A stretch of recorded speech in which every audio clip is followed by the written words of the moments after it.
जय श्री कृष्णा। भगवान कृष्ण की कृपा से आप सभी के जीवन में कोई भी दुख ना रहे, आप सभी सदा स्वस्थ और प्रसन्न रहें।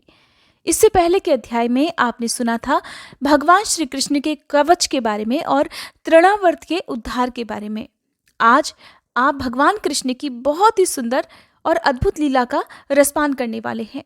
जैसे कोई नन्हा शिशु होता है तो उसकी कुछ रस्में होती हैं। शिशु थोड़ा बड़ा होता है तो उस बच्चे का नामकरण भी कराना होता है। कुछ और बड़ा होने पर अन्नप्राशन संस्कार भी किया जाता है, जिसमें बच्चे को पहली बार अन्न दिया जाता है। तो क्या आप सभी भगवान श्री कृष्ण के अन्नप्राशन संस्कार और उससे जुड़ी और कथाएं सुनने के लिए तैयार हैं? तो चलिए सुनते हैं। भगवान नारायण कहते हैं, हे महामुने, अब श्री कृष्ण का कुछ और महात्म्य भी सुनिए, जो विघ्न विनाशक, पापहारी, महान पुण्य प्रदान करने वाला और परम उत्तम है। एक दिन की बात है, सोने के सिंहासन पर बैठी हुई नंदपत्नी यशोदा जी अपने बालक श्री कृष्ण को गोद में लेकर दुलार रही थी। उसी समय एक श्रेष्ठ ब्राह्मण शिष्य समूह से घिरे हुए वहां आए। वे ब्रह्म तेज से प्रकाशित हो रहे थे और शुद्ध स्फटिक की माला पर परब्रह्म का जप कर रहे थे। दंड और छत्र धारण किए हुए श्वेत वस्त्र पहने वे महर्षि अपनी धवल दंत पंक्तियों के कारण बड़ी शोभा पा रहे थे। वेद और वेदांगों के पारंगत तो वे थे ही, ज्योतिर्विद्या के मूर्तिमान स्वरूप भी थे। उन्होंने अपने मस्तक पर तपाए हुए सोने के समान पिंगल जटाभार धारण कर रखा था। उनका मुख शरद पूर्णिमा के चंद्रदेव की कांति को भी लज्जित कर रहा था। गोरे गोरे अंग और कमल जैसे नेत्र वाले वे योगीराज भगवान शंकर जी के शिष्य थे और गदाधारी श्री विष्णु के प्रति विशुद्ध भक्ति रखते थे। वे श्रीमान महर्षि प्रसन्नता पूर्वक अपने शिष्यों को पढ़ाते भी थे। उनके एक हाथ में व्याख्या की मुद्रा सुस्पष्ट दिखाई देती थी। वे वेदों की अनेक प्रकार की व्याख्या बड़ी लीला पूर्वक किया करते थे। उन्हें देखकर ऐसा जान पड़ता था मानो चारों वेदों का तेज मूर्तिमान हो गया हो। उनके कंठ में साक्षात सरस्वती जी का वास था। वे शास्त्रीय सिद्धांत के एकमात्र विशेषज्ञ थे। उन्हें देखकर यशोदा जी तुरंत खड़ी हो गई। उन्होंने मस्तक झुकाकर मुनि के चरणों में प्रणाम किया और उन्हें बैठने के लिए सोने का सिंहासन देकर अतिथि के लिए पाद्य, अर्घ, गौ और मधुपर्क निवेदित किया। मुस्कुराती हुई नंदरानी ने अपने नन्हे से बालक से मुनि की वंदना करवाई। मुनि ने भी मन ही मन श्री हरि को अर्थात बालक कृष्ण को 100 बार प्रणाम किया। फिर बड़ी ही प्रसन्नता से वेद मंत्रों के अनुकूल भरपूर आशीर्वाद भी दिया। यशोदा जी ने मुनि के शिष्यों को भी प्रणाम किया और भक्तिभाव से उन सब के लिए अलग अलग पाद्य अर्पित किए। उन शिष्यों ने भी यशोदा जी को भरपूर आशीर्वाद दिया। मुनि अपने शिष्यों के साथ पैर धोकर जब सिंहासन पर बैठे, तब सती साध्वी यशोदा जी अपने नन्हे बालक को गोद में लेकर भक्तिभाव से मस्तक झुकाकर दोनों हाथ जोड़कर मुनि के आने का कारण पूछने को तत्पर हुई। वे कहने लगी, मुने, आप स्वात्माराम महर्षि हैं। आपसे कुशल मंगल पूछना यद्यपि उचित नहीं है, फिर भी इस समय मैं आपका कुशल समाचार पूछ रही हूँ। अबला तो बुद्धि ही ना होती है, इसलिए आप मेरे इस दोष को क्षमा कर देंगे। साधु पुरुष तो सदा ही मूर्ख मनुष्यों के दोषों को क्षमा कर देते हैं। फिर अंगिरा, अत्रि, मरीचि और गौतम आदि बहुत से ऋषि मुनियों के नाम लेकर यशोदा जी ने पूछा, प्रभु, इन पुण्य श्लोक महात्माओं में से आप कौन हैं? कृपया मुझे बताइए, मैं आपको नहीं जानती। यद्यपि मैं आपसे उत्तर पाने के योग्य भी नहीं हूं, फिर भी आप मुझे मेरी पूछी हुई बात बताइए। आप जैसे महात्मा पुरुष प्रसन्न मन से शिशु को आशीर्वाद देने योग्य हैं। निश्चय ही ब्राह्मणों का आशीर्वाद तत्काल पूर्ण और मंगलकारी होता है। ऐसा कहकर यशोदा जी भक्तिभाव से मुनि के सामने खड़ी हो गई। यशोदा जी ने नंदराय जी को बुलाने के लिए चर भेजा। यशोदा जी की पूर्वोक्त बातें सुनकर मुनिवर गर्ग हंसने लगे। उनके शिष्य समूह भी हास्य की छटा से दसों दिशाओं को प्रकाशित करते हुए बड़ी जोर जोर से हंस पड़े। तब उन शुद्ध बुद्धि महामुनि गर्ग ने यथार्थ हितकर नीतियुक्त और अत्यंत आनंददायक बात यशोदा जी से कही। श्री गर्ग जी बोले, देवी, तुम्हारा ये समयोचित वचन अमृत के समान मधुर है। जिसका जिस कुल में जन्म होता है उसका स्वभाव भी वैसा ही हो जाता है। समस्त गोप रूपी कमल वनों के विकास के लिए गोपराज गिरिभानु सूर्य के समान है। उनकी पत्नी का नाम सती पद्मावती है, जो साक्षात लक्ष्मी जी के समान है, और उन्हीं की कन्या तुम यशोदा हो जो अपने यश की वृद्धि करने वाली हो। भद्रे, नंद और तुम जो कुछ भी हो वो मुझे ज्ञात है, और ये बालक जिस प्रयोजन से, जिस उद्देश्य से इस धरती पर प्रकट हुआ है, इस धरती पर अवतीर्ण हुआ है, वह सब भी मैं जानता हूँ। निर्जन स्थान में नंद के समीप मैं सारी बातें बताऊंगा। मेरा नाम गर्ग है। मैं चिरकाल से यदुकुल का पुरोहित हूँ। वसुदेव जी ने मुझे यहाँ एक ऐसे कार्य के लिए भेजा है जिसे दूसरा कोई नहीं कर सकता। इसी बीच में गर्ग जी का आगमन सुनते ही नंद जी भी वहां आ पहुंचे। उन्होंने मुनि को दंडवत प्रणाम किया, साथ ही उनके शिष्यों को भी मस्तक झुकाया। उन सब ने उन्हें आशीर्वाद दिए। इसके बाद गर्ग जी आसन से उठे और नंद यशोदा जी को साथ लेकर सुरम्य अंतःपुर में गए। उस निर्जन स्थान में गर्ग जी, नंद और पुत्र सहित यशोदा जी, बस इतने ही लोग रह गए थे। उस समय गर्ग जी ने ये गूढ़ रहस्य कहा। श्री गर्ग जी बोले, नंद, अब मैं तुम्हें मंगलकारी वचन सुनाता हूँ। वसुदेव जी ने जिस उद्देश्य से मुझे यहाँ भेजा है उसे सुनो। वसुदेव जी ने सूतिका गार में आकर अपना पुत्र तुम्हारे यहाँ रख दिया है, और तुम्हारी कन्या वे मथुरा को ले गए हैं। ऐसा उन्होंने कंस के भय से किया है, और ये पुत्र वसुदेव का है, और जो इससे भी ज्येष्ठ है वह भी उन्हीं का है, ये निश्चित बात है। इस बालक का अन्नप्राशन और नामकरण संस्कार करने के लिए वसुदेव ने गुप्त रूप से मुझे यहाँ भेजा है। इसलिए तुम ब्रज में इन बालकों के संस्कार की तैयारी करो। तुम्हारा ये शिशु पूर्ण ब्रह्म स्वरूप है और माया से इस भूतल पर अवतरित होकर पृथ्वी का भार उतारने के लिए उद्यमशील है। ब्रह्मा जी ने इसकी आराधना की थी, अतः उनकी प्रार्थना से ये इस भूतल का भार हरण करेगा। इस शिशु के रूप में साक्षात राधिका वल्लभ गोलोकनाथ भगवान श्री कृष्ण पधारे हैं। बैकुंठ में जो कमलाकांत नारायण हैं तथा श्वेत द्वीप में जो जगत पालक विष्णु जी निवास करते हैं, वो भी इन्हीं में अंतर्भूत हैं। महर्षि कपिल और इनके अन्यान अंश ऋषि नर नारायण भी इनसे अलग नहीं हैं। ये सब के तेजों की राशि हैं। वह तेजो राशि ही मूर्तिमान होकर उनके यहाँ अवतरित हुई है। भगवान श्री कृष्ण वसुदेव को अपना रूप दिखाकर शिशु रूप हो गए थे, और सूतिकागार से इस समय तुम्हारे घर में आ गए हैं। ये किसी योनि से प्रकट नहीं हुए हैं, अयोनिज रूप में ही भूतल पर प्रकट हुए हैं। इन श्रीहरि ने माया से अपनी माता के गर्भ को वायु से पूर्ण कर रखा था, फिर स्वयं प्रकट होकर अपने उस दिव्य रूप का वसुदेव जी को दर्शन कराया, और फिर शिशु रूप होकर वे यहाँ आ गए। हे गोपराज, युग युग में इनका अलग अलग वर्ण और नाम भी है। ये पहले श्वेत, रक्त और पीत वर्ण के थे। इस समय कृष्ण वर्ण होकर यहाँ प्रकट हुए हैं। सतयुग में इनका वर्ण श्वेत था। ये तेज पुंज से ढके होने के कारण अत्यंत प्रसन्न जान पड़ते थे। त्रेता युग में इनका रंग लाल हुआ, और द्वापर युग में ये भगवान पीत वर्ण के हो गए। कलयुग के आरंभ में इनका रंग कृष्ण हो गया।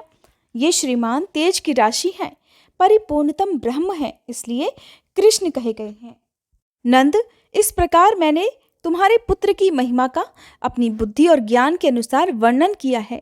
इसे मैंने गुरुजी के मुख से सुना था। कृष्ण पीताम्बर, कंस ध्वंसी, विष्टरश्रवा, देवकी नंदन, श्रीश, यशोदा नंदन, हरि, सनातन, अच्युत, विष्णु, सर्वेश, सर्वगति, राधा बंधु, राधिकात्मा, राधिका जीवन, राधिका सहचारी, राधा मानस पूरक, राधा धन, राधिकांग, राधा प्राण, राधिकेश, राधिका रमण, राधिका चित्तचोर, प्रभु, परिपूर्णतम, ब्रह्म, गोविंद और गरुड़ध्वज। नंद, ये श्री कृष्ण के नाम जो तुमने मेरे मुख से सुने हैं, हृदय में धारण करो। हे सुभेक्षण, ये नाम जन्म तथा मृत्यु के कष्ट को हर लेने वाले हैं। तुम्हारे कनिष्ठ पुत्र के नामों का महत्व जैसा मैंने सुना था वैसा यहाँ बताया है। अब ज्येष्ठ पुत्र हलधर के नाम का संकेत भी सुनो। वे जब गर्भ में थे उस समय उस गर्भ का संकर्षण किया गया था, इसलिए इनका नाम संकर्षण हुआ।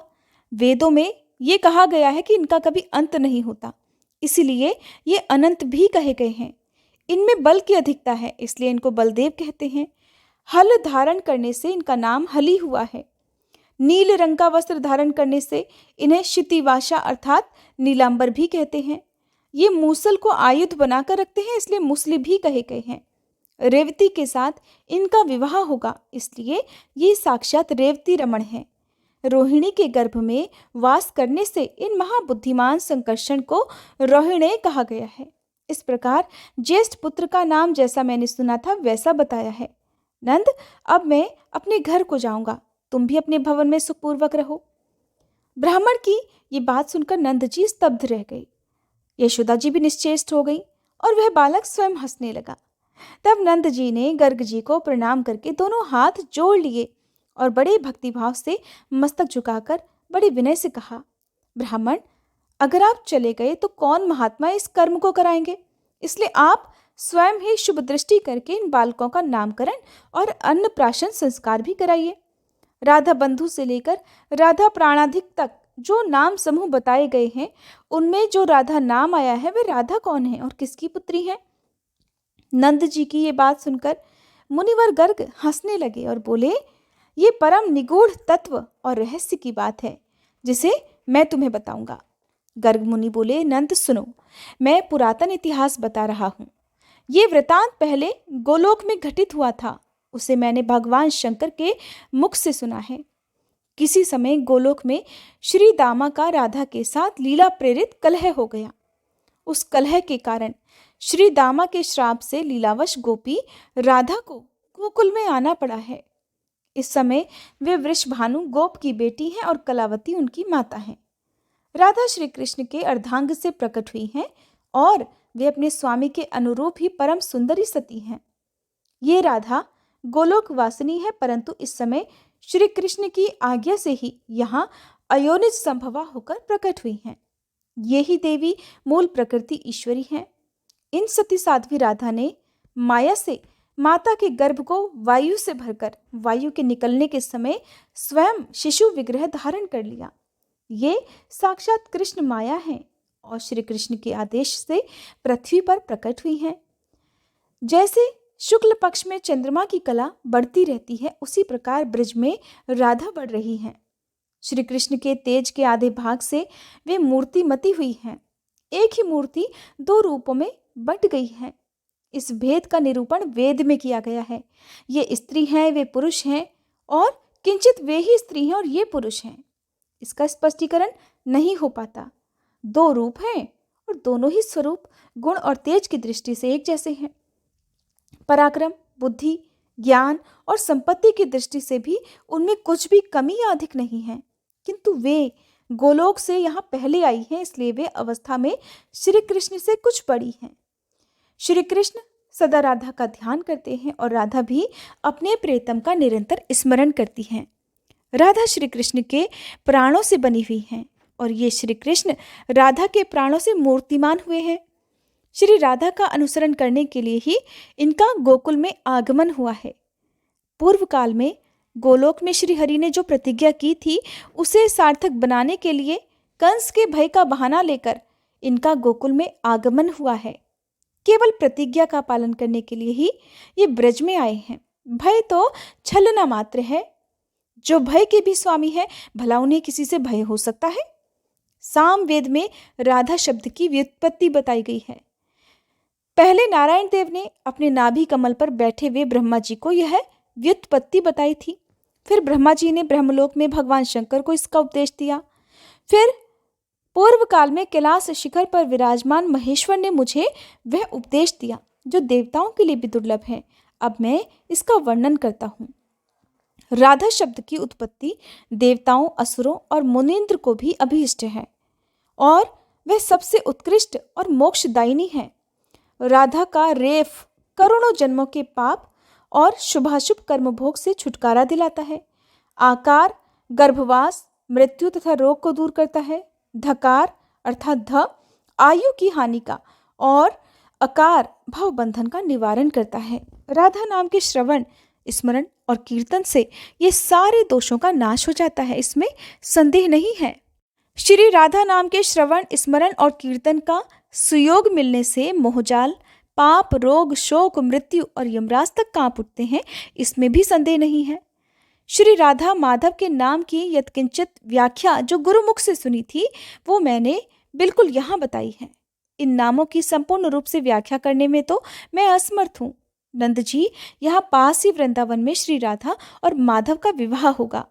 साक्षात जगत सृष्टा ब्रह्मा जी पुरोहित होकर अग्निदेव को साक्षी बनाकर प्रसन्नता पूर्वक यह वैवाहिक कार्य संपन्न करेंगे।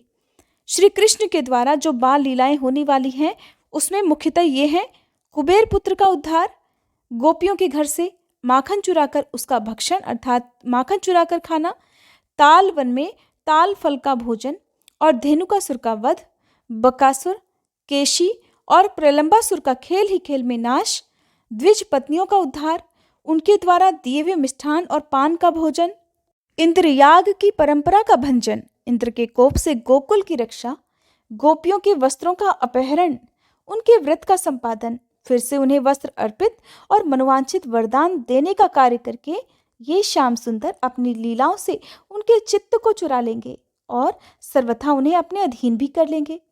फिर इनके द्वारा अत्यंत रमणीय रासोत्सव का आयोजन होगा जो सबको आनंद देने वाला होगा। शरद और वसंत ऋतु में रात के समय पूर्ण चंद्रमा का उदय होने पर रास मंडल में गोपियों को नूतन प्रेम मिलन का सुख प्रदान करके ये श्याम सुंदर उनकी मनोकामनाएं पूर्ण करेंगे।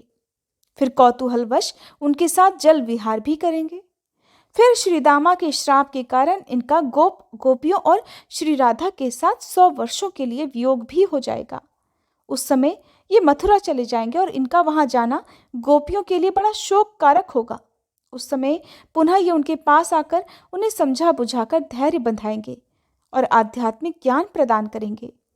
उस प्रबोधन और आध्यात्मिक ज्ञान के द्वारा ये रथ तथा सारथी अक्रूर की रक्षा करेंगे। फिर रथ पर सवार होकर पिता, भाई और ब्रजवासियों के साथ यमुना जी को लांघकर ब्रज से मथुरा को पधारेंगे। मार्ग में यमुना जी के जल के भीतर अक्रूर जी को अपने स्वरूप का दर्शन कराकर उन्हें ज्ञान देंगे। फिर सायंकाल मथुरा में पहुंचकर कौतूहलवश नगर में घूम घूम कर सबको दर्शन देंगे। माली, दर्जी और कुब्जा को भव बंधन से मुक्त करेंगे। शंकर जी के धनुष को तोड़कर यज्ञ भूमि का दर्शन करेंगे। फिर कुवलिया पीड़ हाथी और मल्लों का वध करने के बाद अपने सामने राजा कंस को देखेंगे। फिर उसका विध्वंस करके माता पिता को बंधन से मुक्त कराएंगे। फिर तुम सब गोपों को समझा बुझाकर वापस लौटाएंगे। कंस के राज्य पर उग्रसेन का अभिषेक करेंगे। कंस के बंधु बांधवों को ज्ञानोपदेश देकर उनका शोक दूर करेंगे। इसके बाद अपने भाई का और अपना उपनयन संस्कार कराकर गुरु के मुख से विद्या ग्रहण करेंगे। गुरु जी को उनका मरा हुआ पुत्र लाकर देंगे और फिर घर लौट जाएंगे। इसी के बाद राजा जरासंध के सैनिकों को चकमा देकर दुरात्मा काल यवन का वध, द्वारिकापुरी का निर्माण, मुचुकंद का उद्धार और यादवों सहित द्वारिकापुरी को प्रस्थान करेंगे। वहां कौतूहलवश स्त्री समूहों के साथ विवाह करके उनके साथ क्रीड़ा विहार करेंगे। उनका तथा उनके पुत्र पौत्र आदि का सौभाग्य वर्धन करेंगे। मणि संबंधी मिथ्या कलंक का मार्जन, पांडवों की सहायता, भूभार हरण, धर्मपुत्र राजा युधिष्ठिर के राजसूय यज्ञ का लीलापूर्वक संपादन, पारिजात वृक्ष का अपहरण, देवराज इंद्र के गर्व का गंजन, सत्यभामा के व्रत की पूर्ति, बाणासुर की भुजाओं का खंडन, शिव जी के सैनिकों का मर्दन, महादेव जी को जरंभणास्त्र से बांधना, बाणपुत्री उषा का अपहरण, अनिरुद्ध को बाणासुर के बंधन से मुक्ति दिलाना, वाराणसीपुरी का दहन, ब्राह्मण की दरिद्रता का दूरीकरण, एक ब्राह्मण के मरे हुए पुत्रों को लाकर उसे देना, दुष्टों का दमन आदि करना तथा तीर्थ यात्रा के प्रसंग से तुम ब्रजवासियों के साथ पुनः मिलना इत्यादि कार्य करके ये श्री कृष्ण श्री राधा के साथ फिर ब्रज में आएंगे।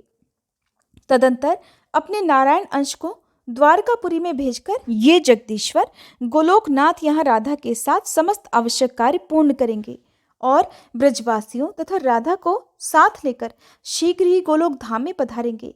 नारायण देव तुम्हें साथ लेकर बैकुंठ पधारेंगे। नर नारायण नामक जो दोनों ऋषि हैं वे धर्म के घर को चले जाएंगे।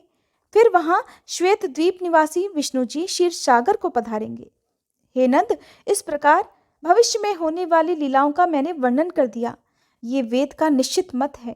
अब इस समय जिस उद्देश्य से मेरा यहाँ आना हुआ है उसे बताता हूँ, सुनो। गर्ग मुनि ने नंद जी को जो कुछ भी बताया उसका वर्णन आप अगले अध्याय में सुनेंगे। उम्मीद करती हूँ आज की ये वीडियो आपको पसंद आई होगी। वीडियो अच्छी लगी हो तो प्लीज़ वीडियो को लाइक करके, अगर अभी तक हमारे चैनल को सब्सक्राइब नहीं किया है तो ज़रूर कर लीजिएगा।